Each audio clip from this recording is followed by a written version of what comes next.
Iran শুধু দেখেই যাবে এই কথাটা এখন আর শুধু কথার কথা নয়, বরং বাস্তবের দিকেই ইঙ্গিত করছে। কারণ সমুদ্রপথের যে খেলাটা এতদিন ধরে ইরান নিজের নিয়ন্ত্রণে আছে বলে ভাবত, সেই খেলাই এখন ধীরে ধীরে বদলে যাচ্ছে। বিশ্বজুড়ে তেল আর বাণিজ্যের যে প্রধান রাস্তা ছিল, তা এখন নতুনভাবে সাজানো হচ্ছে। আর এই পরিবর্তনের ফলে শুধু ইরান নয়, পুরো মধ্যপ্রাচ্যের শক্তির সমীকরণই বদলে যেতে পারে। অনেক বছর ধরে পৃথিবীর বড় বড় দেশগুলোর অর্থনীতি নির্ভর করেছে কিছু গুরুত্বপূর্ণ সমুদ্রপথের ওপর, যেমন লাল সাগর, হরমুজ প্রণালী।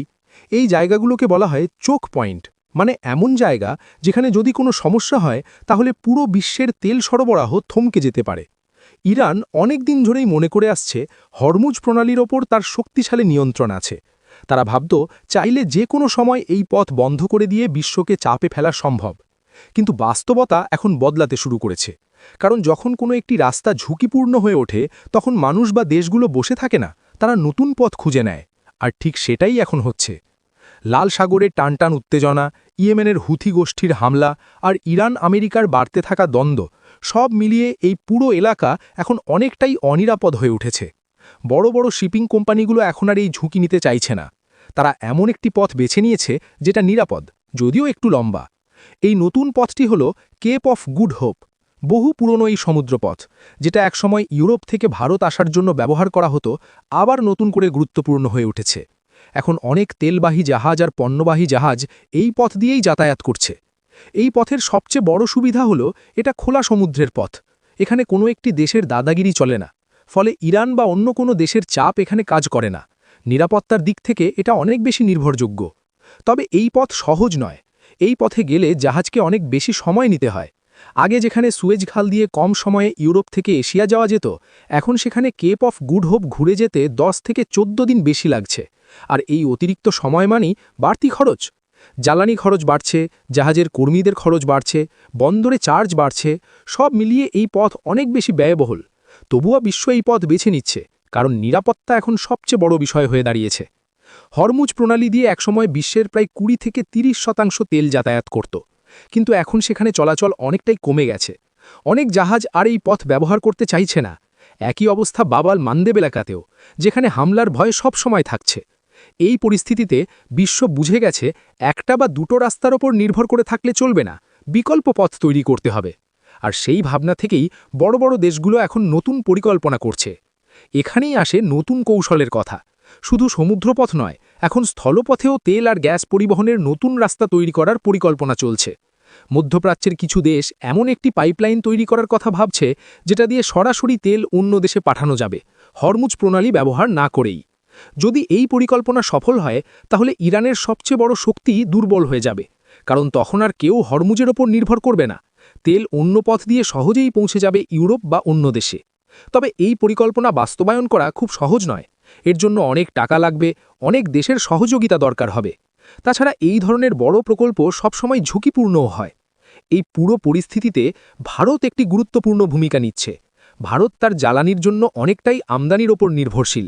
তাই এই ধরনের অস্থিরতা ভারতের জন্য বড় চিন্তার বিষয়। কিন্তু ভারত এখন আগের মতো নেই। তারা আগেই বুঝে গেছে এক বা দুই দেশের ওপর নির্ভর করলে ঝুঁকি বাড়ে। তাই ভারত এখন বিভিন্ন দেশ থেকে তেল আমদানি করছে। রাশিয়া, আমেরিকা, ব্রাজিল, সব জায়গা থেকে তেল নিয়ে তারা নিজেদের অবস্থান শক্ত করছে। এর পাশাপাশি ভারত তার নৌবাহিনীকে আরও শক্তিশালী করেছে, যাতে সমুদ্রপথে কোনো সমস্যা হলে নিজেদের জাহাজকে নিরাপত্তা দিতে পারে। শুধু তাই নয়, ভারত নিজের দেশে বড় বড় তেলের ভাণ্ডারও তৈরি করছে, যাতে জরুরি অবস্থায় কিছুদিন দেশের চাহিদা মেটানো যায়। এছাড়াও ভারত নতুন করিডোর তৈরি করার কাজ করছে, যেগুলো ভবিষ্যতে বাণিজ্যের বড় পথ হয়ে উঠতে পারে। এর ফলে শুধু সমুদ্রপথের ওপর নির্ভরতা কমবে না, বরং নতুন অর্থনৈতিক সুযোগও তৈরি হবে। সব মিলিয়ে এখন বিশ্ব একটি বড় পরিবর্তনের মধ্য দিয়ে যাচ্ছে। যেটা আগে একমুখী ছিল, সেটা এখন বহুমুখী হয়ে উঠছে। কোনো একটি দেশ আর পুরো খেলার নিয়ন্ত্রণে থাকতে পারছে না। ইরান যেটাকে এতদিন নিজের শক্তি ভাবত, সেই জায়গাটাই এখন তার দুর্বলতা হয়ে দাঁড়াচ্ছে। কারণ বিশ্ব এখন বিকল্প পথ খুঁজে পেয়েছে। আর যখন বিকল্প থাকে, তখন চাপ দিয়ে কিছু আদায় করা কঠিন হয়ে যায়। এখন সবচেয়ে বড় প্রশ্ন হলো, এই পরিস্থিতি কতদিন চলবে? নতুন এই পথগুলো কি স্থায়ী হয়ে যাবে? আর ইরান কি এই পরিবর্তন মেনে নেবে, নাকি নতুন করে কোনো বড় পদক্ষেপ নেবে? বিশ্ব এখন একটি নতুন এনার্জি যুদ্ধের দিকে এগোচ্ছে, যেখানে শুধু শক্তি নয়, কৌশলই ঠিক করবে কে এগিয়ে থাকবে। অন্যদিকে ভারত সরকার শেষ পর্যন্ত একটি গুরুত্বপূর্ণ সিদ্ধান্ত নিয়েছে।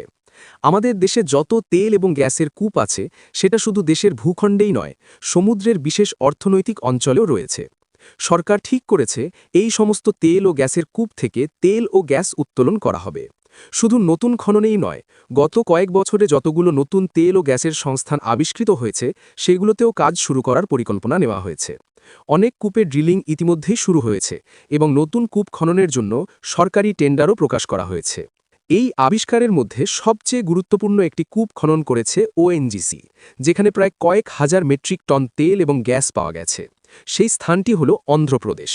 অন্ধ্রপ্রদেশের কৃষ্ণা গোদাবরী বেসিন এতটাই সমৃদ্ধ যে একে বলা যেতে পারে ভারতীয় তেলের নতুন হাব। আগে সমুদ্রের গভীরে তেল খোঁজা হতো, কিন্তু এবার দেখা যাচ্ছে যে জমির তলায়ও বিশাল হাইড্রোকার্বন সংস্থান রয়েছে। ওএনজিসি যদপল্লী 1 নামের কূপ খনন করে প্রায় ৩,৯৫৮ মিটার গভীরে তেল এবং গ্যাস আবিষ্কার করেছে। ভাবুন, প্রায় ৪ কিমি গভীরে। এটি ভারতের অনল্যান্ড ড্রিলিংয়ের মধ্যে সবচেয়ে গভীর ও চ্যালেঞ্জিং কূপগুলোর মধ্যে একটি।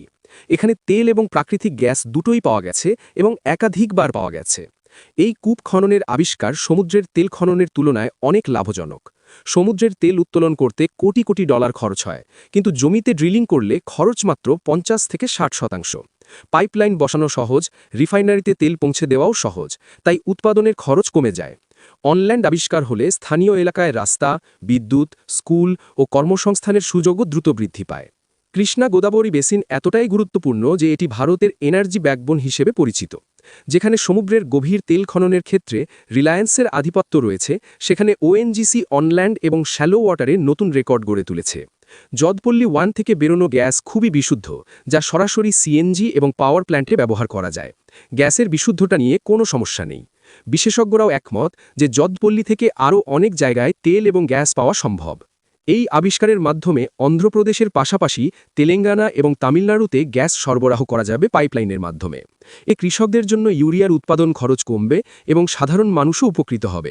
ভারতের বিদেশি শক্তি নির্ভরতা কমবে এবং প্রতি বছর ২০০ থেকে ৩০০ কোটি টাকা সাশ্রয় হবে। সংক্ষেপে ৪ কিমি গভীরে যে তেল ও গ্যাসের খনিজ পাওয়া গেছে তা ভারতের আত্মনির্ভরতার একটি বড় ধাপ। যদপল্লী 1 প্রমাণ করেছে যে ভারতের মাটির নিচে এখনও অনেক সম্ভাবনা লুকিয়ে আছে। আধুনিক প্রযুক্তি ব্যবহার করে এগুলো বের করা সম্ভব। সরকার দৃঢ়ভাবে সিদ্ধান্ত নিয়েছে পুরনো কূপ এবং নতুন কূপ সব জায়গায় ড্রিলিং করে তেল ও গ্যাস উত্তোলন করা হবে এবং দেশেই ব্যবহার করা হবে। এতে বিদেশি শক্তি সংক্রান্ত কোনো ঝুঁকি থেকে মুক্ত থাকা যাবে। অর্থাৎ অন্ধ্রপ্রদেশের এই আবিষ্কার শুধু তেল বা গ্যাস নয়, এটি দেশের অর্থনৈতিক এবং এনার্জি নিরাপত্তার জন্যও বড় অর্জন। এখান থেকে উৎপাদিত গ্যাস ও তেল কেবল স্থানীয় চাহিদা মেটাবে না, বরং দেশের শিল্প, কৃষি এবং শক্তি খাতে দীর্ঘমেয়াদে সহায়ক হবে।